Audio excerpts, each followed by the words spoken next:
வணக்கம் எல்லாருக்கும். ஸோ இந்த வீடியோவில் எதை பற்றி பார்க்க போகிறோம் அப்படின்னா, டிஎன்பிசி ஏஓ எக்ஸாம்ஸ் நாளை கழிச்சு இருக்கு இல்லையா? அதாவது August 5. இதுக்கு முன்னாடி சில விஷயங்கள் நமக்கு கண்டிப்பாக தெரிஞ்சிருக்கணும். அதுக்கான வீடியோ தான் இது. நான் இதில் ஜஸ்ட் இந்த ஹாலுக்கு இந்த மாதிரி போங்க, இதை எடுத்துட்டு போங்க, ஹால் டிக்கெட் எடுத்து அந்த மாதிரிலாம் நான் சொல்ல விரும்பல. கொஞ்சம் இன்ஸ்ட்ரக்ஷன்ஸ் ஓகேவா, மெயினாக எக்ஸ்பீரியன்ஸான ஆஸ்பிரண்டாக இருக்கட்டும், நீங்கள் ஃப்ரெஷராக இருக்கட்டும், ஒரு சில இன்ஸ்ட்ரக்ஷன்ஸ் நீங்கள் எக்ஸாம்ஸ் போறதுக்கு முன்னாடி கொஞ்சம் தெரிஞ்சுட்டு போங்க. அதனால வீடியோ ஸ்கிப் பண்ணாம கடைசி வரைக்கும் பாருங்க. யார் யார் உங்களோட ஃப்ரெண்ட்ஸ் டிஎன்பிசி ஏஓ நாளுகள் எழுதுறாங்களோ அவங்களுக்கு இந்த வீடியோ ஷேர் பண்ணிக்கோங்க. TNPSC AO must known before going to exam ஓகேவா. First exam centre.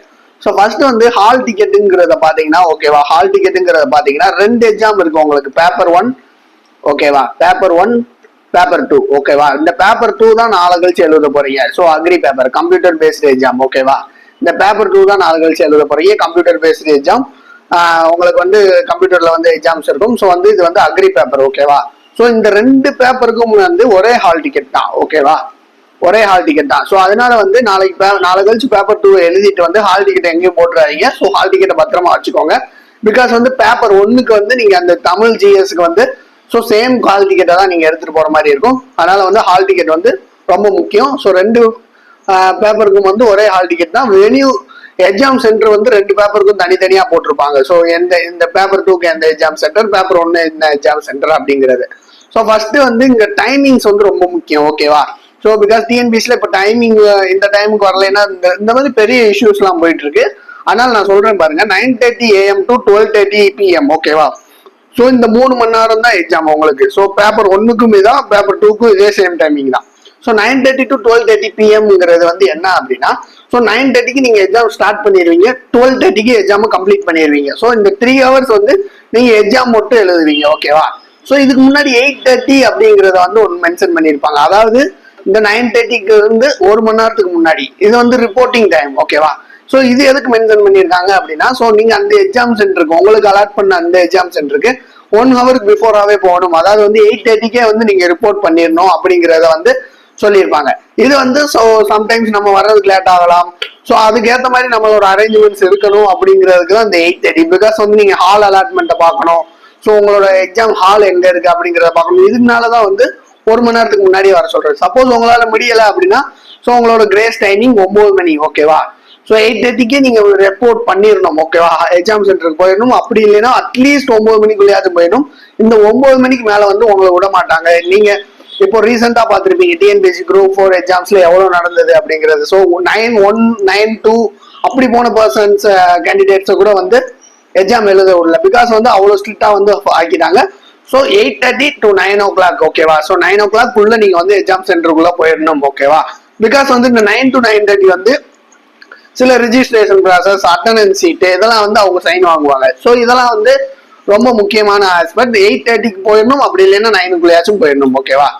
CBT exam உங்களுக்கு பேப்பர் 2 அக்ரி பேப்பருங்கிறது கம்ப்யூட்டர் பேஸ்ட் எக்ஸாம். இதுக்கான இன்ஸ்ட்ரக்ஷன் எப்படி நடக்கும் கம்ப்யூட்டர் பேஸ்ட் எக்ஸாம், நீங்க எப்படி கொஸ்டின்ஸ்க்கு ஆன்சர் பண்ணுவோம் அப்படிங்கிற வீடியோ நம்ம சேனல்ல இதுக்கு முன்னாடி போட்டிருக்கோம். பார்க்காதவங்க ஒன்றும் பிரச்சனை இல்லை, டிஸ்கிரிப்ஷன்ல நான் லிங்க் வச்சிருக்கேன். நீங்க அதை போய் பார்த்துட்டு நீங்க தெரிஞ்சுக்கலாம் ஓகேவா. சிம்பிளா சொல்றேன், ஃபர்ஸ்ட் உங்களை ரெஜிஸ்டர் பண்ணுவாங்க சிபிடி எக்ஸாம் பொறுத்த வரைக்கும் ஓகேவா. நார்மலா ஓஎம்ஆர்னா உங்களோட ஹால் டிக்கெட் வாங்கி பார்த்துட்டு அப்படியே உட்கார சொல்லிடுவாங்க. பட் இங்க ரெஜிஸ்டர் பண்ணுவாங்க. உங்களோட ஃபிங்கர் பிரிண்ட் வைப்பாங்க, வச்சு ரெஜிஸ்டர் பண்ணுவாங்க. அதே மாதிரி உங்களோட ஃபேஸ் ஸ்கேன் பண்ணி ரெஜிஸ்டர் பண்ணுவாங்க. இது ரெஜிஸ்ட்ரேஷன். ரெஜிஸ்டர் பண்ணதுக்கு அப்புறம் கம்ப்யூட்டர் அலாகேட் பண்ணுவாங்க உங்களுக்கு. பர்டிகுலர் கம்ப்யூட்டர் அங்க சிஸ்டம் நம்பர்ஸ் போட்டிருப்பாங்க, 1 2 3 அந்த மாதிரி போட்டிருப்பாங்க. அந்த சிஸ்டம் நம்பர் சப்போஸ் 14 அப்படின்னா உங்களுக்கு அலாட் பண்ண நம்பர் 14. அப்போ 14th நம்பர் கம்ப்யூட்டர்ல நீங்க போய் உட்காரணும் அப்படிங்கறது அர்த்தம் ஓகேவா. கம்ப்யூட்டர் லாகின், அடுத்து லாகின்கான கிரெடென்சியல்ஸ் கொடுப்பாங்க உங்களுக்கு. அந்த யூசர் ஐடி என்ன, பாஸ்வேர்டு என்ன அப்படிங்கறத சொல்லுவாங்க. நீங்க லாகின் பண்ணிட்டு எக்ஸாம்ஸ் கேரி ஆன் பண்ணிடலாம். இவ்வளவுதான் general CBT. Full explanation video link டிஸ்கிரிப்ஷன்ல இருக்கு, நீங்க பாத்துக்கலாம் ஓகேவா. டூரிங் எக்ஸாம் ரொம்ப முக்கியம். டியூரிங் எக்ஸாம் என்ன பண்ணணும் அப்படிங்கறத பாத்தீங்க அப்படின்னா, don't think on number of vacancies. நமக்கு மைண்டுக்கு வர்றதே இதுதான் ஓகேவா. ஃபர்ஸ்ட் நம்ம போய் உட்காந்தோடனே எக்ஸாம் ஹாலுக்குள்ள போய் உட்காந்தோடனே நம்மள மாதிரி நிறைய கேண்டிடேட்ஸ் உட்காந்துருப்பாங்க ஓகேவா. உங்களை மாதிரி நிறைய கேண்டிடேட்ஸ் உட்காந்துருப்பாங்க. அப்போ நமக்கு ஃபர்ஸ்ட் திங்கிங் வந்து இந்த வேகன்சிஸ் தான் போவோம். அந்த 8 வேகன்சிங்கிறது தான் நமக்கு கண்ணுக்கு தெரியும். ஸோ 8 பேர் தான் இருப்போம் வேகன்சி, ஆனா இத்தனை பேர் உட்காந்துருக்காங்களே அப்படிங்கிற டென்ஷன்ஸ் வந்து வேணாம். பிகாஸ் வந்து ஸோ நம்ம அப்ளை பண்ணியாச்சு, நம்ம வந்தாச்சு, எழுத போறோம், அவ்வளவுதான் வந்து ஓகேவா. அதே மாதிரி கொஸ்டின்ஸ் எக்ஸாம்ஸ் நான் சொல்றேன் கண்டிப்பா டஃபா தான் இருக்கும் ஓகேவா. ஸோ கண்டிப்பா டஃபர் லெவல் எக்ஸாமா தான் இருக்கும் ஓகேவா. கண்டிப்பா டஃபா தான் இருக்கும் பிகாஸ் வேகன்சி நமக்கு கம்மியா இருக்கும். ஸோ இதை வந்து நார்மலா ஒரு ஆஸ்பிரண்டா நீங்க வந்து திங்க் பண்ணிக்கணும். ஸோ 8 வேகன்சி தான் இருக்கு, கண்டிப்பா எக்ஸாம் வந்து டஃபா தான் இருக்கும். ஸோ அதனால வேகன்சிஸை பத்தி நீங்க நினைக்காம ஸோ நீங்க அப்ளை பண்ணிருக்கீங்க, நீங்க எழுதுறீங்க, அவ்வளவுதான். ஸோ ஓகேவா.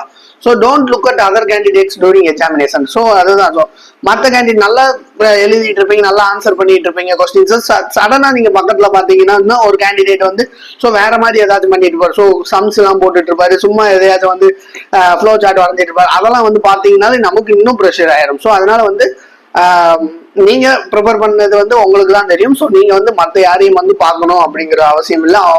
பார்த்தா ப்ரெஷர் தான் அதிகமாகுமே தவிர ஸோ உங்களால எக்ஸாம்ல கான்சென்ட்ரேட் பண்ண முடியாது. ஸோ மற்ற கேண்டிடேட்ஸ் வந்து எக்ஸாம் டைத்துல வந்து பார்க்காதீங்க ஓகேவா.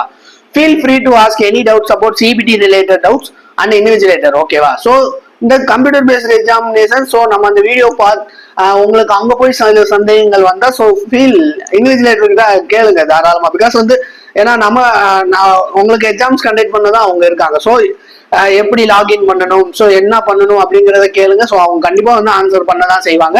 அதே மாதிரி உங்களோட சீட் அலாட்மெண்ட் சப்போஸ் வந்து லாஸ்ட் டைட்ல போறீங்க, உங்களுக்கு எந்த கம்ப்யூட்டருங்கிறது தெரியல அப்படின்னா ஸோ அவங்ககிட்ட கேளுங்க. பிகாஸ் அவங்க அங்கேயே இருப்பாங்க. ஸோ நீங்க வந்து அலையிறதுக்கு வந்து தேவை, அங்கேயே அவங்க சொல்லிட்டாங்க அப்படின்னா நீங்க நேரா போயிடும். ஸோ இன்விஜிலேட்டர் கிட்ட எந்த டவுட்ஸ்னாலும் அப்பயே கேட்டுருங்க ஓகேவா. So don't get panic if you see unknown question. So first எடுத்தோடனே நல்லா ப்ரிப்பேர் பண்ணிட்டு போயிருப்பீங்க. ஸோ ஃபர்ஸ்ட் ஒரு 2 கொஸ்டின்ஸ் வந்து தெரியல அப்படின்னா அப்பயே பேனிக் ஆயிடாதீங்க. பிகாஸ் வந்து நமக்கு தெரிஞ்ச கொஸ்டின்ஸ் நிறைய பின்னாடி இருக்க சான்சஸ் இருக்கு. பட் இது ஒரு இதுல மைண்ட் செட்ல பேனிக் ஆயிட்டோம் அப்படின்னா ஸோ அடுத்தடுத்த கொஸ்டின்ஸ் வந்து நமக்கு வந்து தெரியாம போற கூட, தெரிஞ்ச கொஸ்டின்ஸை கூட மறந்து போறதுக்கு சான்சஸ் இருக்கு. அதனால பேனிக் ஆக வேணாம் ஓகேவா. அன்னோன் கொஸ்டின்ஸ் எல்லாம் ஸ்கிப் பண்ணிட்டு தெரிஞ்ச கொஸ்டின்ஸ் எல்லாம் முதல் அட்டன் பண்ணுங்க ஓகேவா. So don't get panic if feel questions are was tougher ஓகேவா. கொஸ்டின் கஷ்டமா இருக்கு அப்படிங்கறத வந்து ஃபீல் பண்ணாதீங்க. பிகாஸ் உங்களுக்கு கஷ்டமா இருந்தா எல்லாருக்கும் கஷ்டமா தான் இருக்கும். அதுக்கு ஏற்ற மாதிரி தான் வந்து உங்களுக்கு வந்து கட் ஆஃப்ஸும் இருக்க போகுது ஓகேவா. ஸோ இந்த பாயிண்ட்ஸ் எல்லாம் வந்து மைண்ட்ல வச்சுக்கோங்க. ஸோ எக்ஸாம் முடிஞ்சதுக்கு அப்புறம் ஆன்சர்ஸ் எல்லாம் வந்து டிஸ்கஸ் பண்ணாதீங்க. Don't discuss anything about answers ஓகேவா. ஸோ ஜஸ்ட் உங்களோட ஃப்ரெண்ட்ஸ் வந்திருந்தாங்க, ஒரே சென்டர்ல இருக்கீங்கன்னா ஜஸ்ட் அவங்ககிட்ட பேசிட்டு வந்துருங்க ஓகேவா. ஸோ ஆன்சர்ஸ் பத்தி டிசைட் பண்ண வேணாம். பிகாஸ் வந்து நமக்கு நடந்து முடிஞ்சது நடந்தாச்சு, அவ்வளவுதான் ஓகேவா. So get back to your home or stay place or straight over to living ஓகேவா. ஸோ தேவையில்லாம இந்த டிஸ்கஷன்ஸ் வச்சு இல்லாம ஸோ உங்களோட ஒன்ஸ் நீங்க முடிக்கிறீங்க அப்படின்னா நீங்க ஒர்க்கிங் பர்சனா இருந்தா உங்களோட ஒர்க் பிளேஸ்க்கு போயிருங்க, இல்ல உங்களோட ஹோமுக்கு வந்துருங்க, இல்ல ஹாஸ்டல்ஸ் அந்த மாதிரி நீங்க எங்க ஸ்டே பண்ணிருக்கீங்களோ ஸோ அந்த இடத்துக்கு வந்து போயிருங்க ஓகேவா. ஸோ அதுக்கடுத்து வந்து சிட் பேக் அண்ட் அனலைஸ் ஓகேவா. வீட்டுக்கு வந்துட்டு உட்காந்து ஸோ உங்களோட ஸ்டே பிளேஸ்க்கு வந்து உட்காந்து தனியா நீங்க மட்டும் உட்காந்து ஸோ இந்த எக்ஸாம்ல நான் வந்து எதை பெர்ஃபார்ம் நல்லா பண்ணியிருக்கேன், எந்த சப்ஜெக்ட் வந்து நல்லா பெர்ஃபார்ம் பண்ணியிருக்கேன், அண்ட் வந்து எதை வந்து நான் இன்னும் பெர்ஃபார்மன்ஸ் நல்லா பண்ணணும், இதெல்லாம் நல்லா பண்ணியிருக்கேன் ஸோ இதை வந்து இன்னும் நல்லா பண்ணணும் அப்படிங்கறத வந்து எதை நீங்க நினைக்கிறீங்களோ ஸோ அதை அனலைஸ் பண்ணி நீங்க எழுதி வச்சுக்கோங்க ஓகேவா. பிகாஸ் அடுத்தடுத்த எக்ஸாம்ஸ்க்கு உங்களுக்கு யூஸ்ஃபுல்லா இருக்கும். ஸோ கட் ஆஃப்ஸ் அந்த ஆன்சர்ஸ் கீ இதுக்கான நம்ம வந்து ஸ்டூடெண்ட் டீம் வந்து இருக்காங்க ஓகேவா. இதுக்கான ஸ்டூடெண்ட்ஸ் டீம் வந்து இருக்காங்க. ஸோ ஒரு செட் ஆஃப் ஸ்டூடெண்ட்ஸ் வந்து நம்ம அலாட் பண்ணியிருக்கோம் அதுக்கு.